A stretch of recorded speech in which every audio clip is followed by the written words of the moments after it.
Bismillahirrahmanirrahim. Assalamualaikum warahmatullahi wabarakatuh.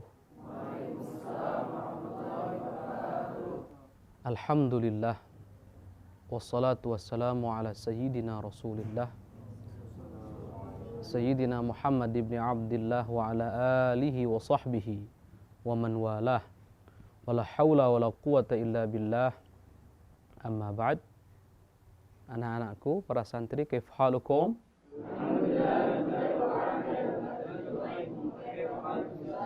Alhamdulillah ini bikhair. Baik, anak-anakku semuanya, kita akan sama-sama mengkaji kajian sirah nabawiyah, yaitu sejarah tentang kehidupan makhluk paling mulia, makhluk paling agung, panutan kita semuanya, baginda kita semuanya, baginda Nabi Muhammad sallallahu alaihi wasallam. Dan yang akan kita kaji nanti adalah kitab yang dikarang oleh Al-Alim Al-Allamah Ad-Doktor Syahid Al-Syekh Muhammad Sa'id Ramadan Al-Buti. Beliau adalah ulama yang sangat-sangat populer, sangat terkenal dengan kealimannya, terkenal dengan kesolehannya, terkenal dengan semangat dakwahnya, terkenal dengan ketawadhuannya, dan banyak kitab-kitab yang beliau karang yang lainnya. Dan di antara kitab yang paling populer, paling fenomenal, paling banyak manfaat yang diambil oleh para penuntut ilmu adalah kitab yang akan kita kaji sama-sama, yaitu kitab Fiqhus Siratin Nabawiyah. Fiqhus Sirah Nabawiyah. Kitab ini prinsipnya adalah membahas tentang sejarah kehidupan kenabian Nabi kita Nabi Muhammad sallallahu alaihi wasallam. Ada satu kelebihan yang sangat mencolok daripada kitab ini yang tidak terdapat di kitab-kitab sejarah pada umumnya. Kelebihannya adalah kitab yang akan kita kaji ini, yaitu Fiqhus Sirah Nabawiyah ini, selain menyuguhkan kepada kita sejarah tentang kehidupan Nabi kita Nabi Muhammad SAW, juga membimbing kita untuk mengambil pelajaran berharga yang kita bisa ambil, bisa kita petik dari sejarah yang akan kita pelajari nanti. Jadi ingat, kelebihannya apa? Tidak sekedar memaparkan sejarah untuk kita, tapi membimbing kita bagaimana memahami sejarah yang benar, mengambil hikmah, pelajaran yang berharga yang kita bisa petik daripada sejarah yang kita pelajari. Ya, jadi ini kelebihan yang sangat mencolok di kitab ini. Sehingga untuk para penuntut ilmu seperti kalian dan untuk masyarakat umum juga ini berlaku, penting kiranya untuk mempelajari kitab yang satu ini, yaitu kitab Fiqhus Sirah Nabawiyah. Seperti yang sudah disinggung tadi, prinsipnya adalah membahas tentang apa? Sejarah. Sejarah siapa? Makhluk paling Nabi kita Nabi Muhammad sallallahu alaihi wasallam. Dan kitab ini oleh pengarangnya Syekh Muhammad Sa'id Ramadan Al-Buti Asy-Syahid dibagi menjadi beberapa bagian. Ini secara global ya, dibagi menjadi beberapa bagian. Ada 6 bagian pokok yang berkaitan dengan sejarah Nabi Muhammad SAW. Ada nanti bagian tertentu khusus membahas tentang sejarah singkat tentang kekhilafahan Sayyidina Abu Bakar, Sayyidina Umar, Sayyidina Uthman, Sayyidina Ali yang dikenal dengan Al-Khulafa Ar-Rasyidun. Bagian pertama itu apa? Bagian pertama yang akan kita pelajari di kitab ini adalah Al-Muqaddimat atau Muqaddimat, pendahuluan, kata pengantar. Isinya apa? Permasalahan-permasalahan yang tidak menjadi pembahasan inti dalam sejarah, tapi sangat penting karena kaitannya sangat erat dan penting yang akan membantu kita untuk memahami sejarah. Kemudian nanti ada poin-poin yang akan kita pelajari dalam Muqaddimat tersebut. Kemudian yang kedua adalah fase sejarah mulai dari dilahirkannya Rasulullah sampai diutusnya Rasulullah. Nanti fase ketiga yang akan kita pelajari dari mulai atau bagian ketiga dari mulai diutusnya Rasulullah sampai hijrahnya Rasulullah. Nanti yang keempat yang akan kita pelajari adalah ususul mujtama' al-jadid. Apa ini? Asas-asas dasar satu masyarakat yang baru. Artinya negara yang baru. Dasar-dasar penting kalau kita ingin membangun negara yang baru seperti apa. Dan itu dicontohkan oleh Rasulullah. Masyarakat yang baik seperti apa, kelompok yang baik seperti itu dicontohkan oleh Rasulullah. Baik. Kemudian nanti bagian kelima kita akan membahas atau mempelajari tentang fase peperangan yang dialami oleh Rasulullah Shallallahu Alaihi Wasallam. Kemudian nanti fase keenam kita akan mempelajari sama-sama tentang apa yang disebut dengan fath, yaitu kemenangan-kemenangan yang akan didapatkan, yang telah didapatkan oleh umat Islam, bagaimana kronologi peperangan tersebut sehingga mendapatkan kemenangan, kemudian apa hasil dari peperangan tersebut, dan seterusnya. Juga di situ nanti ada namanya fase dakwah yang baru yang dialami oleh Rasulullah Shallallahu Alaihi Wasallam. Kemudian yang terakhir yang akan kita pelajari dari kitab ini adalah ringkasan tentang sejarah kekhilafahan atau kepemimpinan al-khulafa ar-rasyidin, yaitu Sayyidina Abu Bakar, Sayyidina Umar, Sayyidina Uthman, Sayyidina Ali karramallahu wajhah wa radhiya anhum ajma'in. Ini nanti yang akan kita pelajari di kitab ini. Dan nanti ketika kita mempelajari kitab ini, kita akan sangat banyak mengambil pelajaran-pelajaran yang sangat berharga yang akan membuat kita menjadi insya Allah. Dan itulah harapan kita, umat Nabi Muhammad SAW sebaik-baiknya umat yang kenal dengan nabinya, dan kita tujukan supaya bisa mengikuti sunnah Nabi Muhammad SAW.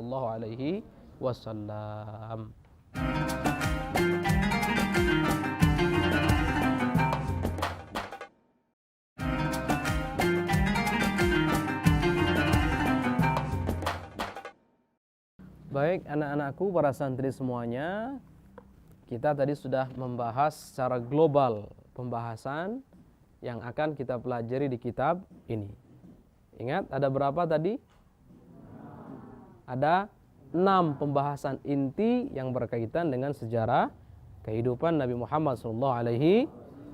Kemudian tambahan yaitu tentang sejarah singkat kekhilafahan, kepemimpinan al-khulafa ar-rasyidin. Baik, yang pertama dari 6 adalah muqaddimat, pendahuluan yang di dalamnya ada pembahasan penting. Memang tidak masuk dalam pembahasan inti sejarah, tapi berkaitan erat dengan sejarah. Karena kita tidak hanya untuk mempelajari atau tidak hanya mempelajari sejarah sebagai wawasan, tapi kita ingin memahaminya. Sehingga harus ada muqaddimat, permasalahan-permasalahan penting yang akan kita pelajari yang ada kaitan erat bagaimana kita mendapatkan sejarah yang benar dan bagaimana nanti kita mendapatkan pemahaman yang benar tentang sejarah-sejarah tersebut. Baik, yang pertama, tolong semuanya fokus. Yang pertama, anak-anak santri semuanya, ahammiyatus siratin nabawiyyati fi fahmil Islam. Pentingnya mempelajari sejarah kenabian Nabi Muhammad SAW dalam memahami Islam.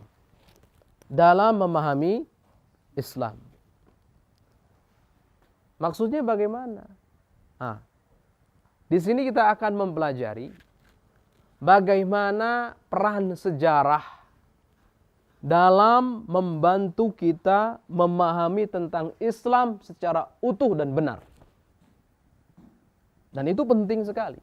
Karena memahami Islam itu penting, dan ternyata memahami Islam secara utuh, sempurna dan benar, itu harus dengan mempelajari sejarah yang benar. Maka sejarah tentang kenabian Nabi Muhammad SAW adalah hal yang sangat penting. Kita masuk dalam pembahasan ini. Qala al-musannifu rahimahullah ta'ala nafa'anallahu bihi wa bi'ulumihi wa ulumikum. wa amaddana bi asrarih wa a'ada alaina min barakati amin ila an qal laisa al-gharadu min dirasati as-sirati an-nabawiyyati wa fiqhiha mujarrad al-wuqufi 'ala al-waqa'i at-tarikhiyyati wala sarda ma tarufa aw jamula min al-qasas wal ahdath walidha fala yanbaghi an na'tabira dirasata fiqhi as-sirati an-nabawiyyati min jumlati ad-dirasati at-tarikhiyyah sya'nuha ka sya'ni littila'i ala sirati khalifatin min al-khulafa atau ahadin min al-uhud at-tarikhiyatil ghabirah. Musannif mengatakan, bukanlah tujuan dari mempelajari sejarah kehidupan Nabi kita Nabi Muhammad sallallahu alaihi wasallam dan bukanlah tujuan daripada memahami sejarah tersebut hanya sekedar mengetahui kejadian-kejadian bersejarah.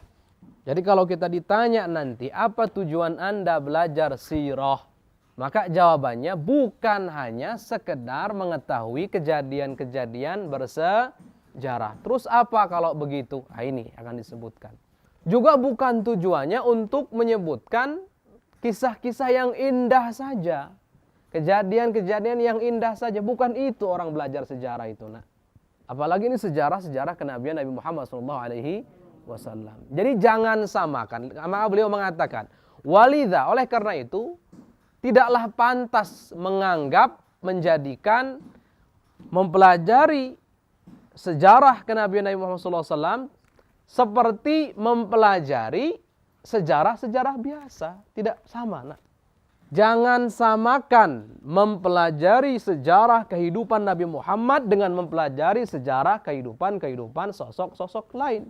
Atau sejarah apapun itu, tidak sama, jauh berbeda.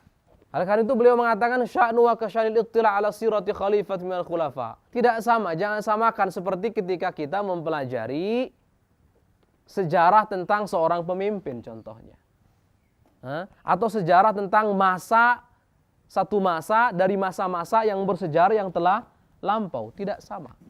Jadi ingat, mulai sekarang kalian tahu bahwasanya mempelajari sejarah kehidupan manusia paling agung, makhluk paling mulia, Nabi kita Nabi Muhammad SAW, tidak sama seperti mempelajari sejarah-sejarah yang lainnya.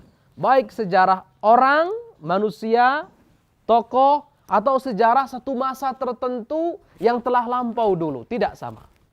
Maka jangan samakan oleh kalian. Oh, ini belajar sejarah, sama aja. Sejarah itu yang penting tahu. Bukan begitu. Nah. Kita akan belajar sejarah bukan hanya sekedar yang penting tahu sejarahnya.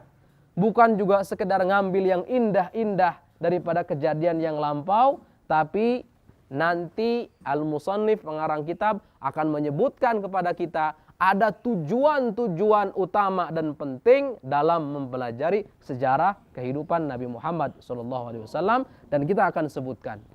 Wa innamal gharadu minha, dan sesungguhnya tujuan daripada mempelajari sejarah kenabian Nabi Muhammad SAW atau kehidupan Nabi kita Nabi Muhammad SAW, an yatasawwaral muslimul haqiqal islamiyata fi majmu'iha mutajassidatan fi hayati sallallahu alaihi wasallam ba'da an fahimaha mabadi'a wa qawa'ida wa ahkaman mujarradatan fi dhihn.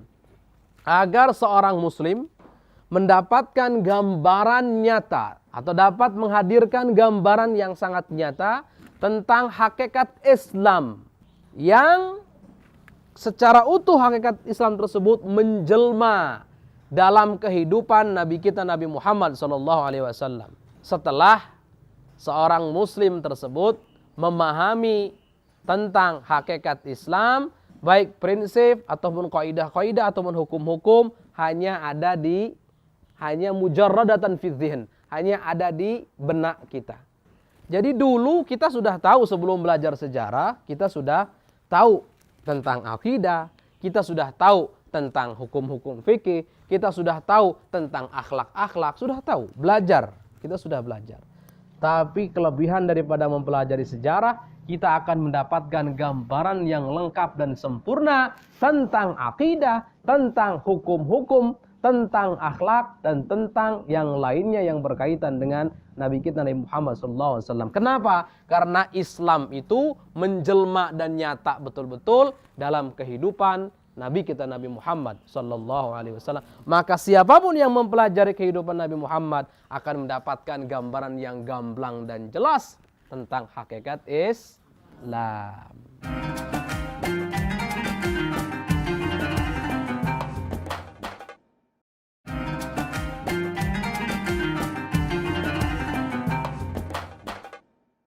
Qal ay inna dirasat as-siratin nabawiyah.